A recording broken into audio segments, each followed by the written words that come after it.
Shalom. Before I start, I want to give all honors and glories and praises to Yahweh, Bahashem, Yahweh Shai, Bahashem, Yahweh Chodash, Yahweh, which is the one and true name of the Heavenly Father, Yahweh Shai, who the world ignorantly calls Jesus Christ, but his one and true name is Yahweh Shai. Giving double honors to the elders and apostles of Great Millstone, because those are the men who have learned this truth from through the spirit and power of Yahweh Bashima Shai. Peace, blessings, salutations to the whole for the elect.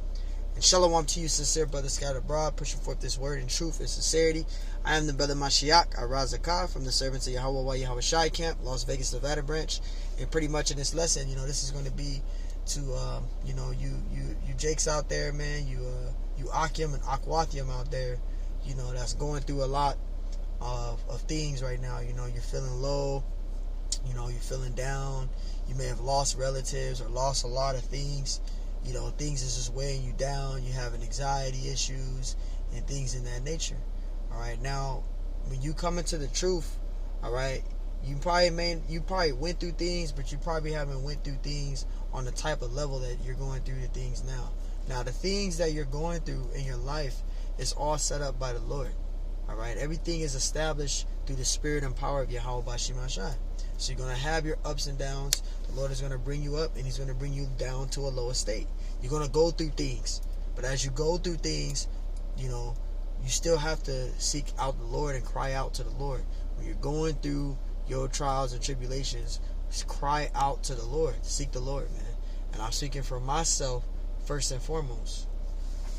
And Lord willing, that's as edifying. We're just going to hit some precepts. This is Sirach 2:1. It says, my son, if thou... I just going off the top of the head too for you brothers out there, sisters out there. This is Sirach 2:1.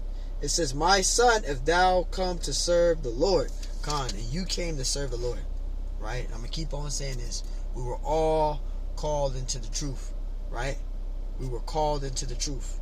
When you first know that you're an Israelite, you get wind or note that you're an Israelite. You see the men out there teaching and prophesying, right? You get wind of knowing that you're an Israelite, an understanding of this truth, whether it's on YouTube, TikTok, however you got it, YouTube, TikTok, or on the street corners in person, that was your calling. All right, that was your calling. All right, that was your calling there. So now you receive that calling, and then through time you start getting this truth. You've been in the truth for 6 months. You start teaching. You start doing lessons. Then you start going out to camp and you start teaching. Right? You came to serve the Lord. So now you came to serve the Lord. Now you women out there, you Akwath, all right, it is not your job to do that, to go out and teach. You are to just learn in silence and get the truth. Learn by studying and growing. You as a woman, as an Israelite woman, a so-called Negro, Hispanic, Native American, you learn the truth by just hearing, taking notes, learning the Lord. Don't go out and teach. That's not your job. Don't post scriptures on the comment boards. That's not your job. But you as an Israelite woman, you're to just learn in silence, as the scriptures say. 1 Corinthians 14:34-5, and also Ephesians 5, and going to, I believe it's verse 22, it says, wives, submit yourselves unto your husbands, because you have a head, and your husband is your guide. He's the one that's leading you in the right path. That's why it's good for you women, if you have a husband of the Lord, you are to cherish that man, because that man is set up by the Lord to guide you and guide you in the direction of your spiritual walk. All right, your husband is your head. All right, you women are the weaker vessel. You're not going to be able to deal with or handle things alone. That's why you are to have a husband. You are to have a man, a husband, because a man, your husband is your head. He's going to be there to guide you and support you. He's going to be able to be there to lift you up when you're in your down moments, down issues. No one can support you like a man can. It's a man's job. All right. I'm not saying it, just to anybody. I'm just saying, if you are a woman in the truth, hey, if you're divorced, you're divorced. But if you are a woman that's in the truth and you have a man, it is your job for your husband to guide you when you're in your moments. No one else can, especially if you have a husband that's a man of the Lord. It's easy to go to him because he's going to be there to uplift you, to help you get through your issues. Nobody else can help you do that but Yahweh Shemashai, and he does it through a man, right? A man of the Lord.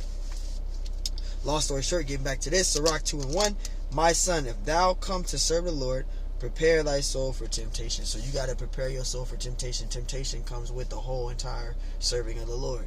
So as you come and serve the Lord, you start doing lessons, you're doing works, you're going out teaching, you're doing 1 to 2 to 3 videos every single day, right? You praying to the Lord without ceasing, you're constantly seeking the Lord.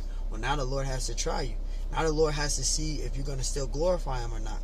He's going to take, if you have a woman, he's going to take her out of the truth for you, from you. He's going to work to put Satan on your woman to leave you. That's a test to see if you're still going to glorify him or not. It could be the other way around. You could be a woman in the truth and your man winds up leaving you. The Lord is trying you. He's seeing if you're still going to glorify him or not. Women is going to come in and out of our lives, and you women, men are going to come in and out of your lives. Alright? Men is going to come in and out of your lives. But you can't put your husband off. If you're a woman, you are to stay with your husband, no matter what it is. Alright? But I'm just speaking for those women out there, that are women in the truth, and your husband wind up leaving you, because it can't happen. But the main thing is that you are to still serve your husband as best as possible. Give him what he needs, what he wants. That's the whole point of being a wife, is to support your husband, comfort him. Because the scriptures even say that the man shall leave the man shall leave his mother and father, and he shall cleave unto his wife, and they shall become one flesh. So your woman is supposed to be there for you in a time of need, the things you need. Not just, pleasurable things of sex, but just also supporting that man mentally, physically, and spiritually. And it should be the other way around. The scriptures say to love your wife as yourself, right? That's a whole other subject, but I'm just giving examples out there for the Akwath out there. All right. So the Israelite men, you are to do the work, and the Israelite woman, you are to just be in silence and learning, as the scriptures say to do so. Let's read that again. Sirach 2:1. It says, my son, if thou come to serve the Lord, prepare thy soul for temptation. So temptation is going to come, and there's no stopping temptation. Temptation is going to continually come. That's why you got to prepare thy soul for it. You got to be prepared for it. You can't get comfortable in the truth. And that's one thing I always pray to the Lord, Yahweh Shemashai, for. I started doing that ever since, just day to day. Lord Yahweh Shemashai, I pray I don't be comfortable in the truth. Keep me on the aware. So I don't want to be comfortable. All right. That's why if I know I have free time, get a lesson in. Consistently put the Lord first. And I got a precept. This is for you. Get the precept out. You got these Judites. They're just walking around doing some weird shit. They got these damn 2/3 Israelites. This is James 1, and this is James 1 and 2. It says, my brethren, count it all joy when ye fall into diverse temptations. So count it all joy when you fall into diverse temptations. You're gonna lose a lot. You might lose a relative. You might lose a family member. It is really vexing. It really hurts. But at the same time, when you're feeling low and you're feeling down, read the scriptures. John 14:1, right? John 14:1. The Lord tells you, let not your mind be troubled, right? 2nd Esdras 14:14. Put off from thee mortal thoughts, because this flesh is mortal, which is death. All right, you're going through all these different thoughts. You got Satan messing with you here and there. He's putting all these different things in your head. You got demons and spirits attacking you.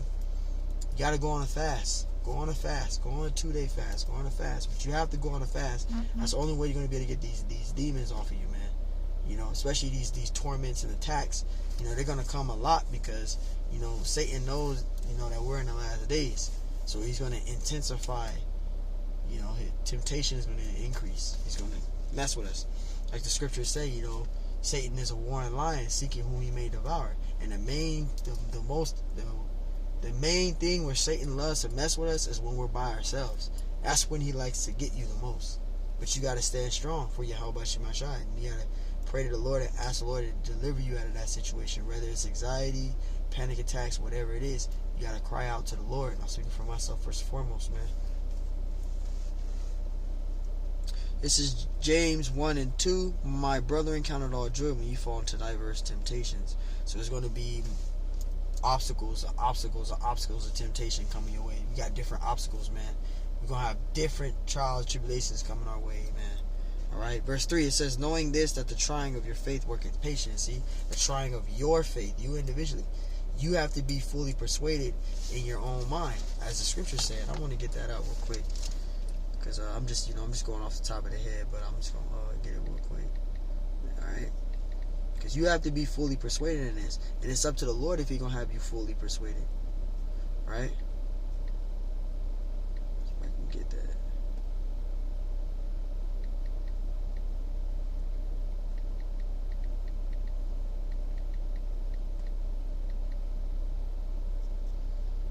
This is Romans 14 and 5. Here it is.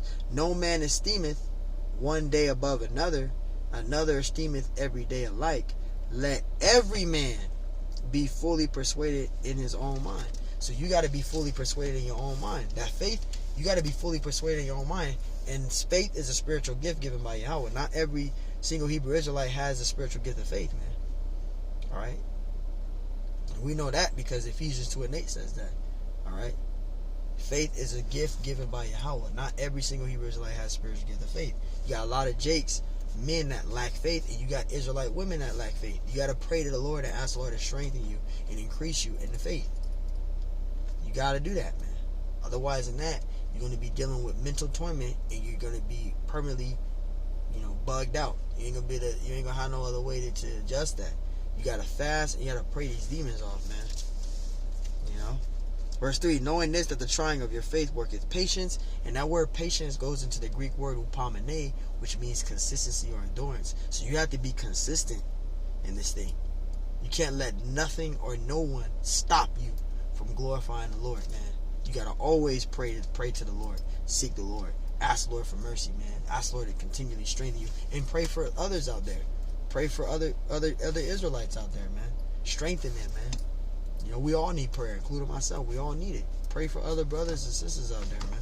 Pray for other brothers out there. That's what it's about, praying for our people. Brothers that's in the truth. Okay.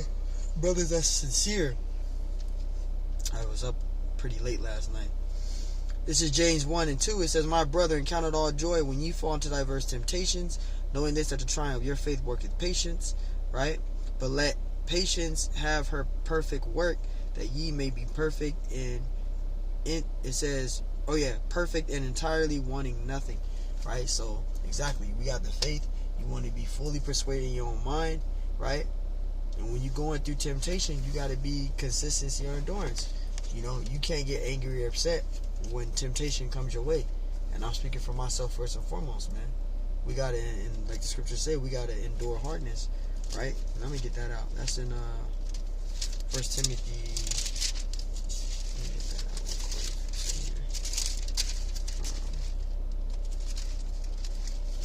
So like in 1 Timothy, I think it's 2 and verse 5, I think.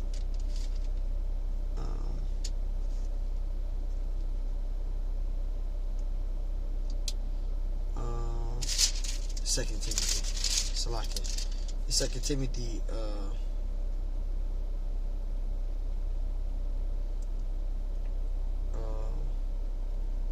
2 Timothy 2 and 3. Salakia. 2 Timothy 2 and 3. And it says, therefore endure hardness as a good soldier of Yahushua. So you got to endure hardness, man. We all got to endure hardness. Alright? We present ourselves as men of the Lord, right? So we got to endure through the fiery furnace of adversities, the trials and tribulations that come our way. And we can't get angry or upset about it. And temptation could be anything. It could be with your brother-in-law. He may piss you the fuck off. Or your sister-in-law, your mom, your brother. It could be anybody. It could be at work. But you got to endure through it. And you got to just look at things and just be spiritual about it. Just be spiritual about it, man. And that's something I'm working with myself. Is to learn to avoid emotions. That's not considered being a man of the Lord. That's not a good thing to do, man. It's just to let your emotions get the best of you. Alright? 2 Timothy 2 and 3, it says, therefore endure hardness as a good soldier. Verse 4, it says, no man that warreth entangle himself with the affairs of this life. Right, so we don't tangle ourselves with the affairs of this life. We ain't trying to fit in society. We're not trying to get everybody to like us. Everybody don't like me. I don't give a fuck about that, though. Excuse my French, I don't care about that. This is all I care about. This is what I care about. This is what is getting me through my life on a daily basis. These scriptures, man. I'm able to deal with the trials and tribulations that come my way through the spirit of Yahweh Shai, first and foremost for him, because he gave me the gift of faith. This is the person who I depend on, Yahweh Shai. I don't depend on nobody else, man. You know, when things get hard, man, it just get hard, and you know, I just pray to the Lord, man, and do as best I can to the best of my ability, man. That's what it's about. Being grateful for what you have, man. You may not have a lot. You may have a little something here and there, but hey, be grateful with it. That's another thing the scriptures say in Hebrews 13 and 5, right? Be content. Be content with what you have. Be grateful for what you got. It ain't much, but hey, at least you're not in the streets. At least you're not walking everywhere. You know, be grateful with it. You know, be grateful with your family members, etc. Man, just be grateful. You know, if you have a good relationship with your family. You know, a lot of us don't have a good relationship with our family. And it is what it is, but just be grateful, man. Be grateful, you know, that you're alive and that, you know, you can pray to the Lord, man. Praise the Lord, man. You know, that's what I think about for myself. Right? It says, verse 4, no man that warreth entangle himself with the affairs of this life, that he may please him who have chosen him to be a soldier. Because you didn't choose the Lord. The Lord chose you into this thing to be a soldier. And let me prove that too real quick. Just thinking off the top of the head, the spirit is just, these precepts come into my head, right? Right? John 15 and 16. Because the Lord called us into the truth. The Lord called me into the truth. It'll be 8 years for me in August. I've been in the truth for 8 years. Alright, that's a blessing. You know, I'm just using that as an example. And the Lord's still keeping me in the truth. John 15:16, it says, ye have not chosen me. See, we didn't choose the Lord to come into this truth. To know that we're Israelites, to go out and do the works, go out and do videos, you know, we just go out there and just teach on the highways and byways, on the streets just to teach. No, the Lord set that up. John 15:16, ye have not chosen me, but I have chosen you and ordained you that ye should go and bring forth fruit. What does the forth fruit mean? Bring forth fruit, which is what? Works. Alright? Doing the works. Righteous fruit. Teaching the correct doctrine. Bring forth fruit, man. Planting fruit. Planting seed. It's the seed in the hopeful and the elect, man. Right? Waking up the Lord's people. Waking up the mighty men. Right? Giving them that baptism of the word, right? Because they are those dry bones mentioned in Ezekiel, the 37th chapter. Right? The valley of the dry bones, man. The valley is this place called America, and the dry bones are the Israelites, right? You're getting cleansed and, you know, refreshing with the word, man. Getting that baptism. John 15:16, it says, ye have not chosen me, but I have chosen you, right? And ordain you that ye should go and bring forth fruit, and that your fruit should remain, right? That whatsoever ye shall ask of the Father in my name, he may give it you, right? So, you know, we're doing the will of the Lord. The Lord called us into the truth. We didn't call the Lord into the truth. He called us into this thing. He chosen us. So now we are to carry and fulfill out his duty. The Lord's duty, the Lord's will, man. What the Lord wants us to do. It's not about us, it's about the Lord. It's about you individually glorifying the Lord. So you're going to go through your trials and tribulations, but you got to overcome them and endure through them, right? And you got to ask the Lord to deliver you out of that situation. You know, you can't sit and just get angry or upset at stuff, man. Everything is of the will of the Lord, man. Just be grateful about it. Whether it's the bad things, you know, still give thanks to the Lord. That's something that I'm working on, man. For myself, first and foremost. When things go wrong now, man, I just thank the Lord for it. I just thank the Lord for it. Because it's like, hey, if I'm not going through nothing, then obviously I know the Lord ain't dealing with me. But when you go through all these things in your life, that's because the Lord is dealing with you, man. The Lord either trying to get you to look at things and really pay attention, you know, telling you to fix your mistakes, Or the Lord is just setting you up to just be a 2/3 to be destroyed. That's pretty much what that's all about. I'm going to wrap this up with Hebrews 12 and 1. And we can wrap it up with that. We're going to end it.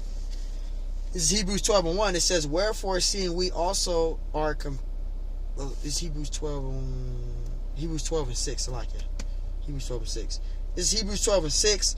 It says, for whom the Lord loveth, he chastiseth, right? And scourgeth every son whom he receiveth, right? So again, when you come into this truth, you probably didn't go through nothing. But then later through time, as you come into the truth, everything just start going haywire. You start losing stuff just start going wrong.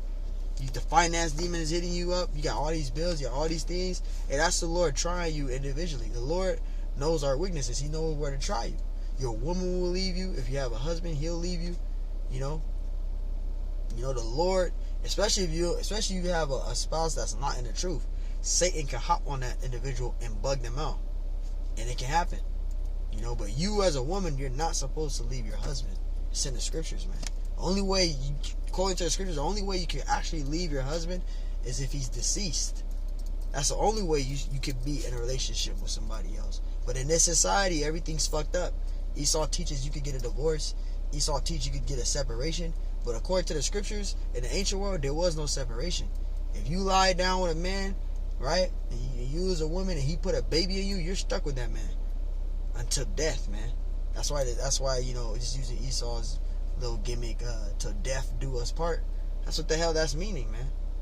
You're not supposed to be with nobody else until your husband is actually deceased. You're still married, regardless of anything. So according to the scriptures, those you women that had a baby with a man, he put a baby in you, you lost your virginity to that man, and he put a baby in you, you're actually supposed to be stuck with that man. You can't put the man off. Now the man can put you off, but you can't put the man off. And the only way the man can put you off is if you committed adultery. Fornication, adultery. Well, fornication is adultery, by the way. Because sex before marriage is not fornication. Fornication is adultery. Sleeping with another man's woman. That's fornication. You sleeping with a married man's woman. That's fornication. That's a whole nother subject, but these curses that come upon us, man, nightmares, hearing stuff, spiritual attacks, that's all the Lord sending Satan to mess with you, man. He's either to get you right or to try you. The Lord does things many different ways, man. Right? Scriptures say that man's goings is of the Lord, man. It says, for whom the Lord loveth, he chastiseth and scourgeth every son whom he receiveth. So if the Lord is chastising you, going through all these different things, just let you know the Lord is dealing with you. The Lord is dealing with you, right? Because we're going to read what it means that the Lord is not dealing with you. If you're not going through nothing, right? Verse 7, if ye endure chastising, Yahweh Bashimashai dealeth with you as with sons. So if you're going through temptation and you're enduring through it, that means that the Lord is dealing with you. But if you're not going through nothing, that means the Lord ain't dealing with you. So the Lord is gonna have you go through things in life, man. It's never going to end. There's never going to be an end to temptation because we're under the curses. You as an Israelite, a so-called Negro, Smack, Native American, we're under the curses. You cannot escape temptation. Temptation is going to continually come until the Lord come back. You just got to be prepared and endure through it, Lord willing, man, and ask the Lord for mercy, man. I'm speaking for that for myself, first and foremost. Hebrews 12 and 7, if ye endure chastising, Yahweh dealeth with you as with sons. For what son is he whom the Father chastised not? So you're going to go through things. Things are going to go haywire. You're going to go through things. You're going to go through things in your marriage. You're going to go through things at work with your boss. You might go through things with your children. You might go through things, many different things. Money issues, finances, bills, etc. You're going to go through a lot. But that's all letting you know that the Lord is dealing with you. Sicknesses, you can get sick. You can injure yourself, etc. All that is of the Lord, man. The Lord is in control of all things. Proverbs 16 and 4. It says, if he endure chastising, Yahweh Bashimashai dealeth with you as with sons. For what son is he whom the Father chastised not? Verse 8, but if ye be without chastisement whereof all are partakers, then are ye bastards and not son. Right? Because that means that the Lord ain't dealing with you. If you are Jake that been in the truth and you're not going through nothing, obviously the Lord is not dealing with you. That's scary because you would want to go through temptation. You know, yeah, it's not nice. That shit isn't good. But that lets you know that the Lord is dealing with you. Because you're a Jake that's just, everything is just going handy dandy and fantastic for you all through your life. And everything is just going great. that is not a good sign, because that means that the Lord is not dealing with you. The Lord ain't dealing with you if everything is going well for you, right? Just like what Bruce Lee said, in his quote, he said, I would rather go through a difficult life than an easy one. Bruce Lee said it. I would rather go through a challenging, difficult life than to go through an easy one, which is the truth. So hey, man, we went there with that. I want to give all honors and glories and praises to Yahweh, Bahashim Yahweh Shai, Bahashim Yahweh Kakdash. And double honors to the elders and apostles of Great Millstone. Peace, blessings, salutations to the hopeful elect. And shalom to you, sincere brothers scattered abroad, preaching forth this word in truth and sincerity. I'm the brother, Mashiach Razakah, from the servants of Yahweh, Yahweh Shai Camp, Las Vegas, Nevada branch. And Lord One's lesson was edifying, man. So again, man, things are going to turn up. Things are going to go sour. Things are going to get hard and challenging. But you got to stay motivated. You got to keep the Lord on your mind. And you got to ask the Lord to deliver you out of the situations. Ask the Lord to, rebuke these. Because you got to rebuke Satan, man. You got to rebuke him. He likes to attack your mind. Have your mind going through all these different thoughts. You got to rebuke him, man. You got to cast these wicked spirits and demons off you. Because this is nothing but demons fucking with your head, man. So Lord willing, that's what's edifying. Until next time I say, shalom.